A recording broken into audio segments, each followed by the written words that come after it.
Почитувани граѓани, почитувани акционери и вработени во Тутускиот комбинат Прилеп. Новата реформска влада сериозно ќе се зафати со решавањето на проблемите од предпријатијата и ќе стави крај на сите злоупотреби на работниците и фабриките.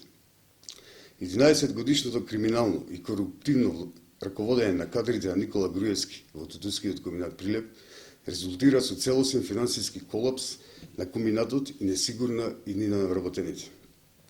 Само во првите 3 месеци од оваа година комбинатот има загуби од скоро 1 милион евра, кажува македонска берза со билансот на успех.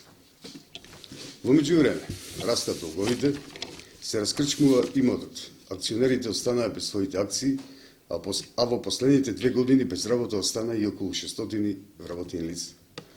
Акумулираните загуби достигнаа фрапантни 8 милиарди и 700 милиони денари, или 140 милиони евра. Потврда за тоа е извештајот за финансиското работење на Тутускиот комбинат за 2016 година, изработен од страна на независна ревизорска куќа Грант Тортон, и таму стои дека комбинатот во 2016 година има загуба од околу 2 милиони евра, што е спротивно од најавите на генералниот директор Дерменџиев дека комбинатот ќе има позитивна завршна сметка. Тоа е следниот ревизорски извештај. Ревизорот нагласува и дека ваквите показатели може да предизвикаат сомневање во способноста на друштвото да продолжи со своето деловно работење. Последното акционерско собрание, на кое требаше да се усвои извештајот за работењето и завршена сметка за 2016 година, не се одржа, поради отсуството или неприсуството на представник на државниот капитал, кој изнесува 82%.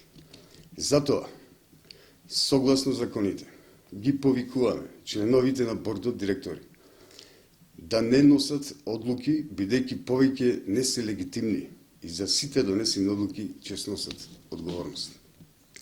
Новата реформска влада, предводена од Социјал-демократскиот сојуз на Македонија, детално ќе го приспита работењето на сите директори на комбинатот во изминатите 11 години, но и активно ќе се зафати во решавањето на сите наталожени проблеми во овој некогашен гигант и гордост на Прилеп, со цел повторно да има задоволни вработени и тутунопроизводители. Благодарам. Кога да прашање?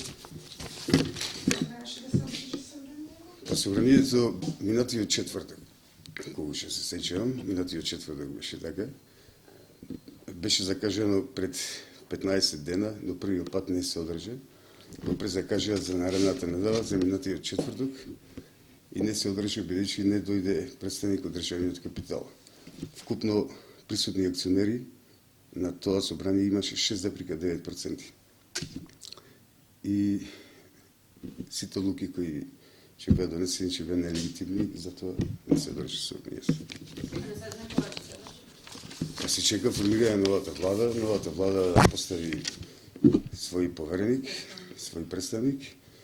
Веднаш со формирањето на новата влада ќе биде поставен представник и ќе се одржи собранието на кое што ќе се разгледа работењето на телното раководство, ќе се разгледа и финансискиот извештај за 2016 година, бидејќи сите показатели од релевантни институции покажуваат дека и покрај стратешкото партнерство со Филип Морис, ситуацијата од Тутуски комбинат е катастрофална.